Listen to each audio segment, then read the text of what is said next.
Hello, and welcome to the Federated Church of Edgartown, Massachusetts.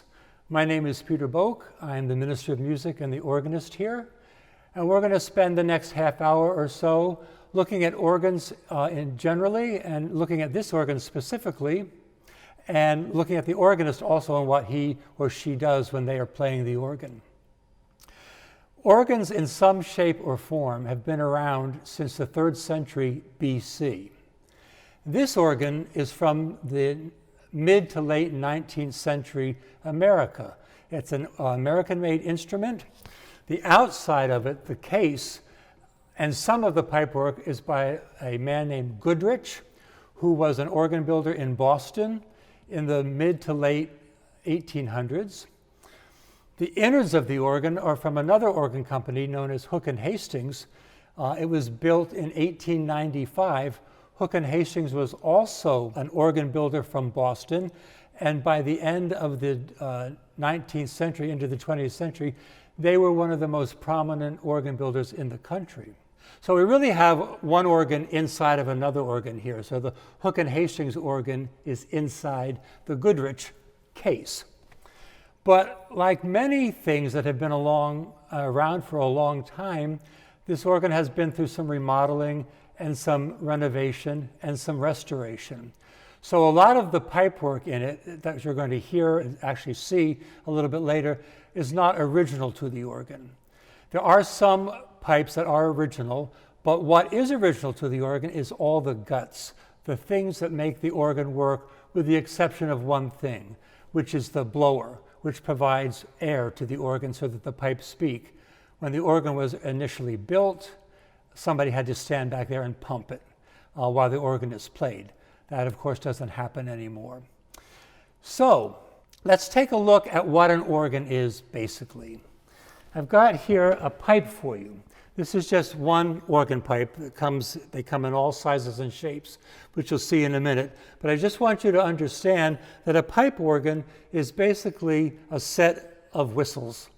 And like any whistle, if it doesn't have air, it doesn't make any sound. If you put air into it, you're going to get sound. So of all the pipes in this organ, of which there are 524, they're all sitting on top of what's called a wind chest. And the wind chest has a valve underneath it. And when the organist presses the key down, that valve opens up so air can go into the pipe and the organ speaks. And when you take your hand off of the key and the valve closes, the pipe stops speaking. Now, the interesting thing about this organ is it's what's known as a tracker organ, or a mechanical action organ. And what that means is there's a direct link from the back of every key up to every pallet that's underneath the pipe. So when the organist presses down a key, I am physically opening up the valve that lets the air go into the pipe. On 20th century and 21st century organs, that's all done with electricity now. And when you push the key down, you're basically just closing a circuit. And electricity and electromagnets do the rest of the work. Kind of like when you ring a doorbell. You push the button and it closes a circuit. The doorbell can be anywhere in the house. As long as the electrical connection is there, the doorbell's going to ring. But on a tracker organ, the organist is physically opening and closing the valves underneath the pipes. You'll also see that this pipe has a little knob sticking out of it. It's called a stopper. It's got a solid block on the end of it. And this is how you tune the pipe. Just like a piano has to be tuned, so do all 524 pipes have to be tuned. And this is done by sliding this stopper up and down. If I push the stopper down into the pipe, it makes the column of air in here shorter. So that's going to make the pipe speak higher. So if an organ is out of tune and it's flat, the organ tuner is going to push that stopper down to sharpen the pipe, make it shorter. If the pipe is sharp, then the organ tuner is going to pull that stopper up, which lengthens the column of air, and the pipe flattens. So I'll show you. Let's push it up. Here we go. I'm going to pull it down, because by doing that, I changed the column of air, the length of it inside the pipe. Pipes have body parts just like you and I do. That's called the toe. It allows the pipe to receive the air. This is the body of the pipe, and this is the mouth of the pipe, because this is where the sound comes out. If I block the mouth, just like if I blocked your mouth, we couldn't speak. If you block the mouth of the pipe, it doesn't speak either. So the front of the organ has these 25 facade pipes. Only 10 of them actually work.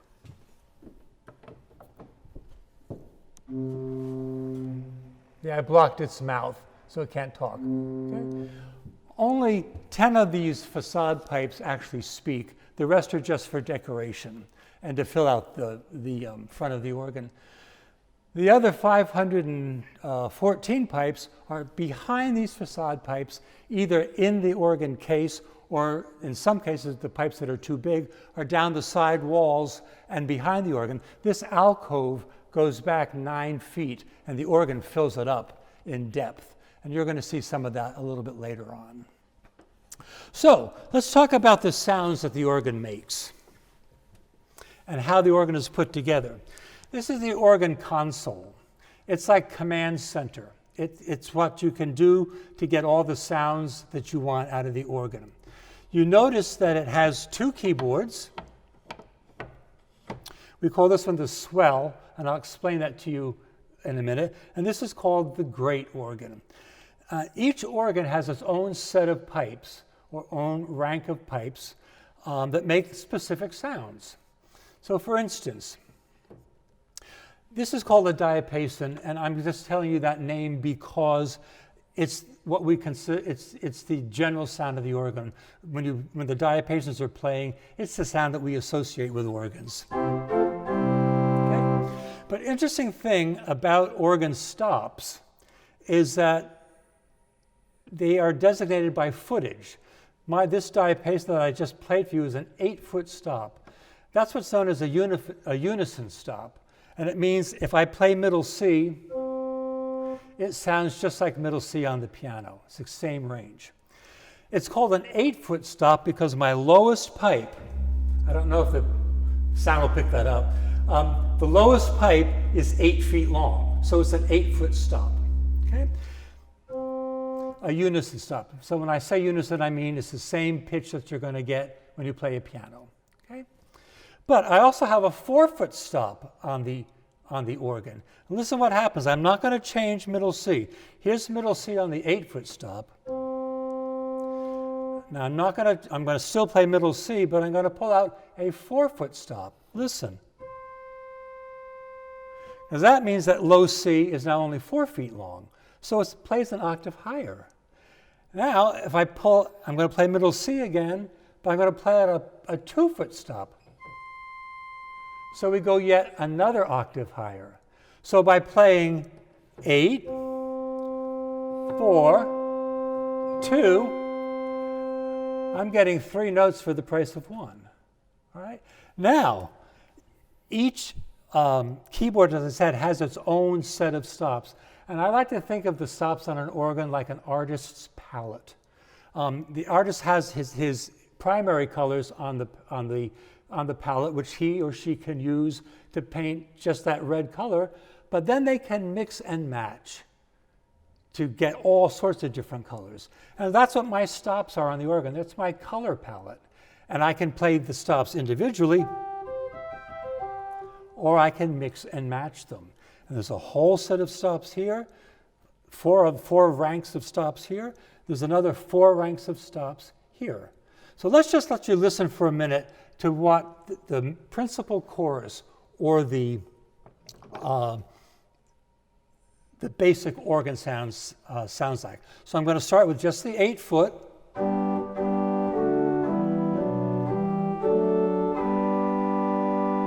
I'm going to add the 4-foot to that, so we're going to be hearing this octave plus this octave at the same time.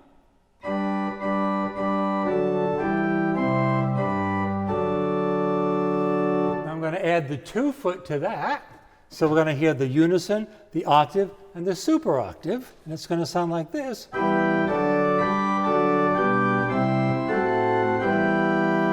And then just to fill out the basic organ sound, let's add some bass to it.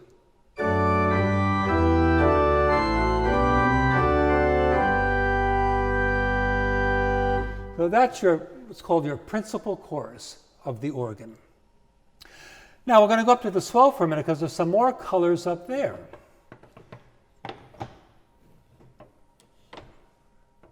So we've got a lovely little unison flute stop, meaning it's 8 foot, so it's going to sound like the piano.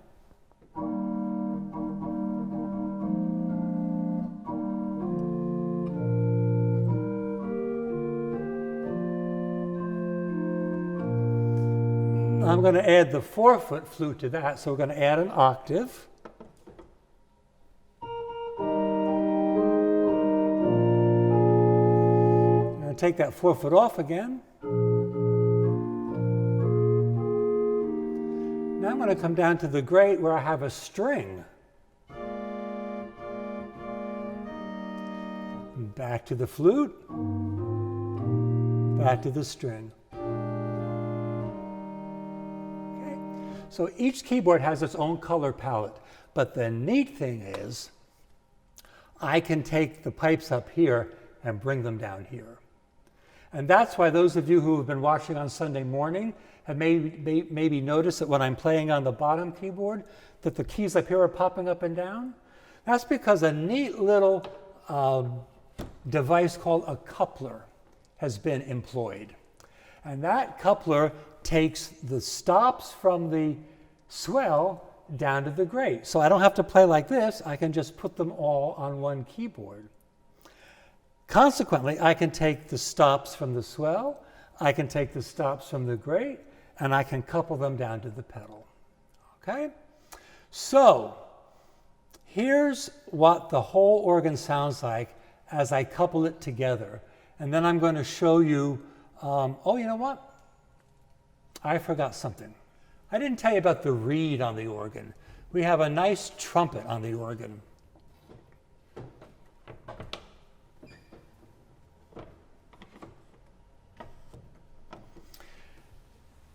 The trumpet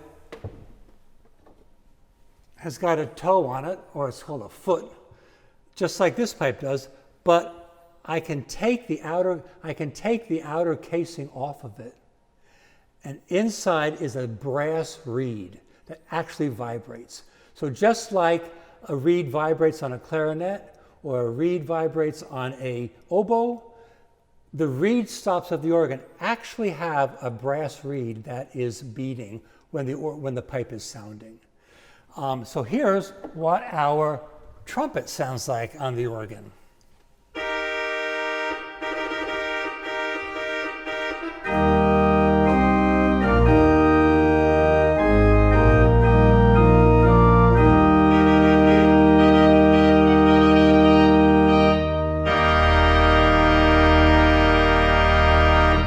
Kind of brassy and snarly. It's great. So now that we've heard the trumpet sound also, let's just play a piece, and I'm just gradually going to add stops to it. So you'll hear the organ building from a simple diapason stop up to the full organ. You know where the term pulling out all the stops comes from? It's an organ term, because by the end of this demonstration, I will have pulled out all the stops. So we'll start with just the 8-foot and get ourselves set here.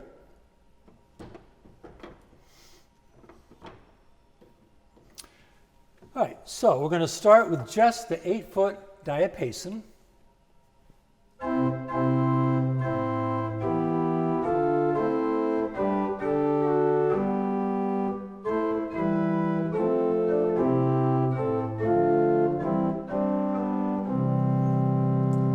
I'm going to couple the swell down, so watch up here. You'll see what these keys are doing.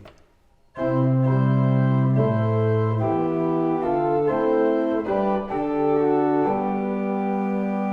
going to pull out another coupler, which is a 4-foot coupler, so it's going to be playing here plus an octave higher at the same time. Watch the keyboard up here.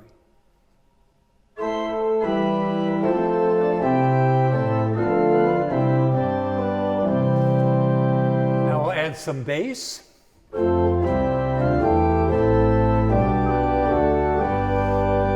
Add my octave, my next octave.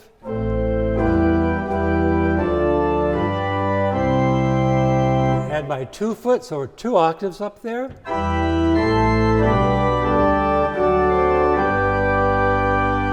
Here comes the reed. And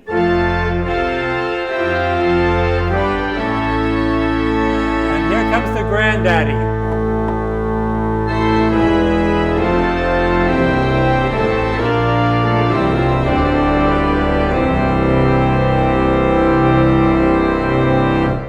And we have pulled out all the stops. So I just wanted to say a little bit about the pedal board because it's pretty versatile. The keyboards each have 58 notes on them, which is a little short from a modern 20th century organ. They have 60 keys on them. This one only has 58, which was typical of the early American time. Most pedal boards have 32 notes on them. This one only has 30. We usually associate the pedal board with just playing the bass notes of the organ. Here's the lowest note on the organ. That's a 16-foot stop, okay? Meaning that low note that you're hearing, the pipe is 16 feet tall, okay? And like the 8-foot, which played unison, and the 4-foot played an octave higher, and the 2-foot played 2 octave higher, the 16-foot plays an octave lower, all right? So, if I play my middle C, let's see if I can do this right here. If I play middle C on just the 8-foot, and then I add the 16-foot, down it goes, okay? Here, ba, ba, we get the octave in there. Generally, the feet are responsible for playing the bass part of the music. And actually, if you look at an organist's score, you look at a piece of organ music, they have 3 staves on them. Piano score just has a treble and a bass staff usually. An organ score has a treble staff and 2 bass staffs. One of the bass staffs is for the left hand, and the lower bass staff is for the feet, so that you're reading 3 lines of music instead of 2. But pedals can do more than just play a bass line. They can also play a melody. So I just thought it would be fun for you to hear that and see it for a minute. So I have to use my coupler system because my pedal doesn't have very many stops on it. It only has 2. So I'm going to bring some of the stops down from the swell so that you can hear that I can play a melody with my feet.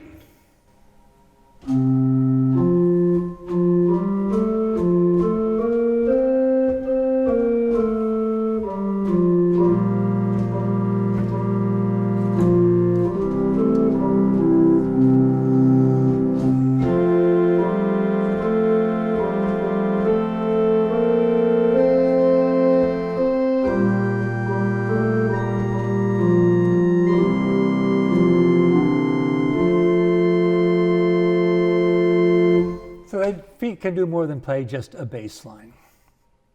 So that's basically how the organ works. Using the keyboard and the pedal board, we're physically opening valves underneath the pipes that let them speak when they're supposed to, hopefully. So we're going to take a little break for a minute, and Anthony and I are going to rearrange ourselves, and we're going to take you inside the organ.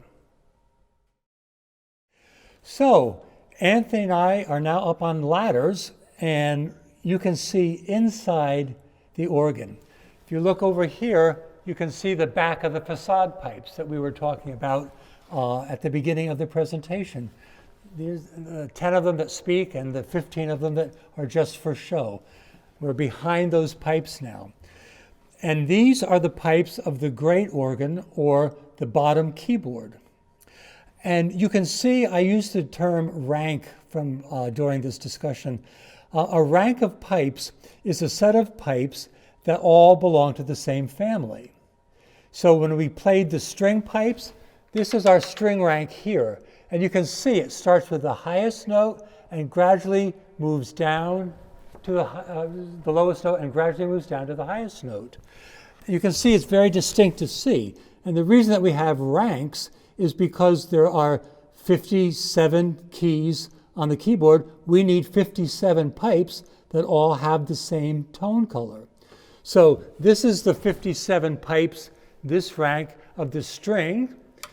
This is the 57 pipes here of the 4-foot, which made the organ play an octave higher.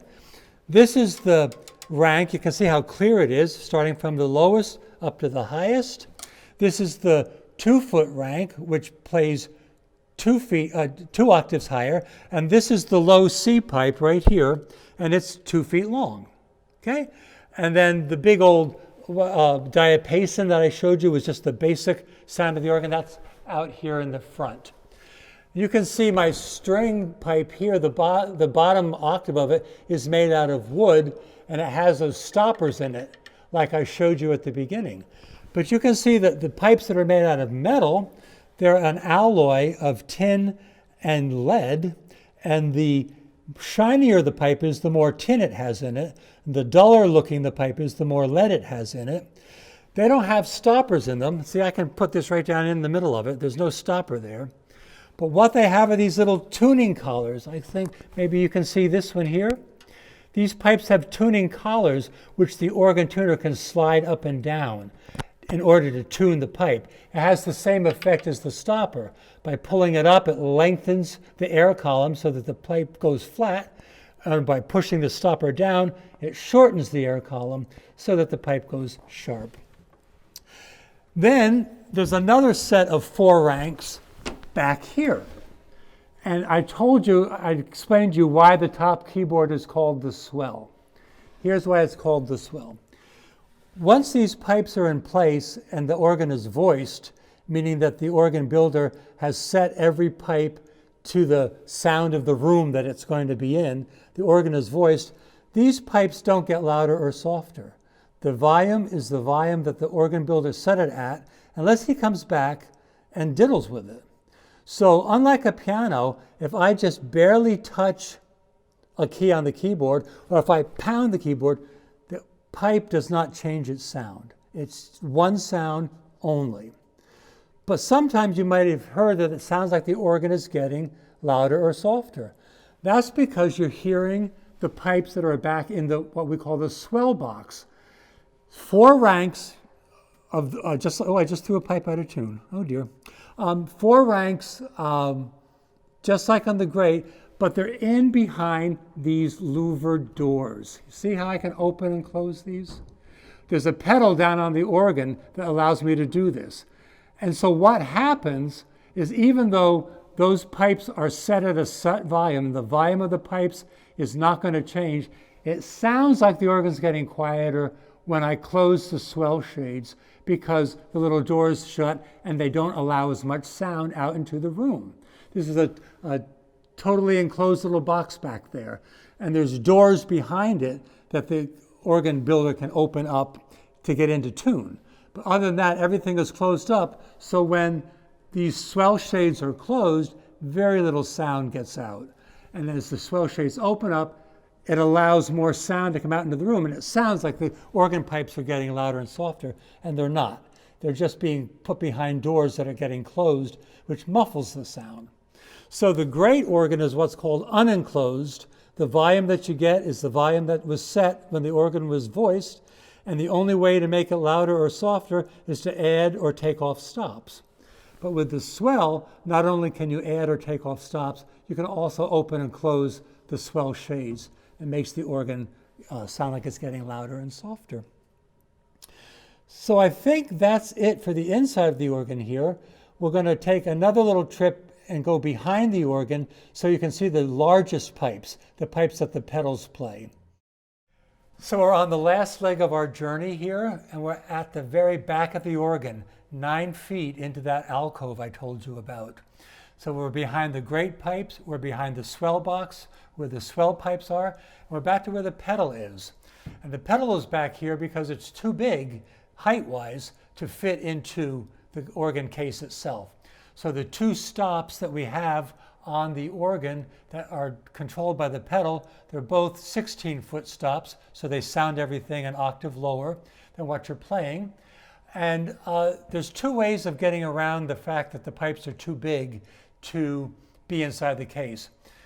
Remember that very first pipe I showed you at the beginning of the demonstration that had a little stopper in it? All these red pipes here, these wooden pipes here, all have stoppers in them. Because what a stopper does is it makes the pipe sound twice as low as its height.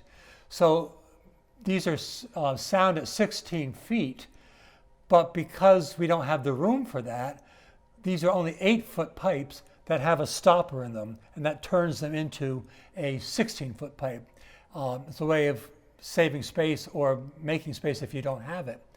The other trick is with these metal pipes, the big bass trumpet, the big reed stop on the pedal, is they're called mitered. And that's similar to what they do to a French horn or to a trombone. French horns are all curled up, but it doesn't affect the sound. The wind still has to go through the entire length of pipe. It doesn't matter whether it's a straight pipe or whether it's a curled pipe. So the big 16-foot reed that we have on this organ starts here, and it comes up here, and then it comes back down on itself, then goes back around and back up again, because otherwise it's too tall to fit back here. So it's mitered so that it fits into the space. But the wind still has to go through the same amount of footage of pipe in order to speak. So it doesn't matter that it's all curled up. So we have stopped pipes to make them lower, and we have mitered pipes to have them fit into a space where they won't fit normally. So that's it for our journey. I'm going to play 3 pieces for you now so that you can watch what's going on, and your ear will tell you what stops I'm using. Your eye will tell you whether I'm on the great keyboard or the swell keyboard. You're going to be able to tell whether I'm using couplers, because you'll see that swell keyboard popping up and down even if nobody's playing it. And I hope you enjoyed this journey through the organ at the Federated Church. Thanks a lot.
As I mentioned earlier, the organ was originally pumped by hand in order to get wind into the bellows. And when the organ was restored about 10 years ago, the pump handle was still attached to the organ, but it's since been taken off because we don't need it. But we saved this guide. The organ handle would have come out here, and the person would have pumped. These are the stops that allow the right amount of pressure to go into the organ. And so the handle would have come out here, and the organ person would have been pumping to get air into the bellows. But it's interesting that over the time that different people have signed this. And so even though we didn't keep the actual pump handle, I kept this as a souvenir of people who used to pump the organ. There's one down here from 1913. There's one up here from 1909, when the organ still could have been pumped. And so it's just a little keepsake for the church to add to our history.